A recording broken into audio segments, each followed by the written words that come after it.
ইতিমধ্যে হয়তো আপনারা অনেকে দেখেছেন যে গতকালকে বৃহস্পতিবারে কিলকেতের দুর্গা মন্দির ভেঙে দেওয়া হয়েছে।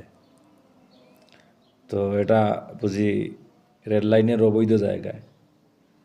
তো আমার কথা হলো গিয়ে সেই জায়গায় আরও শত শত অবৈধ স্থাপনা আছে, সেইগুলো না ভেঙে কেন ওই দুর্গা মন্দিরটা ভাঙ্গা হলো? দ্বিতীয়ত হলো গিয়ে ওই পাশে এমনকি বিএমপির কার্যালয় আছে, তো সেইগুলা কিছুই ভাঙ্গা হলো না। কিন্তু দুর্গা মন্দির, হিন্দুদের দুর্গা মন্দিরটা কোনো নোটিশ ছাড়া দুদিন আগে দুদিন আগে মানে মৌখিকভাবে নোটিশ দিয়ে ওটা ভেঙে ফেলা হলো। এটা কি মানে স্বাধীন বাংলাদেশে এটা কি আসলে কি মেনে নেওয়া যায়? এটা কি ডক্টর ইউনূস তো শান্তিতে নোবেল পেয়েছিলেন। শান্তিতে নোবেল পাওয়া সরকার যদি মানে এইরকম আসলে আশা করা যায় না।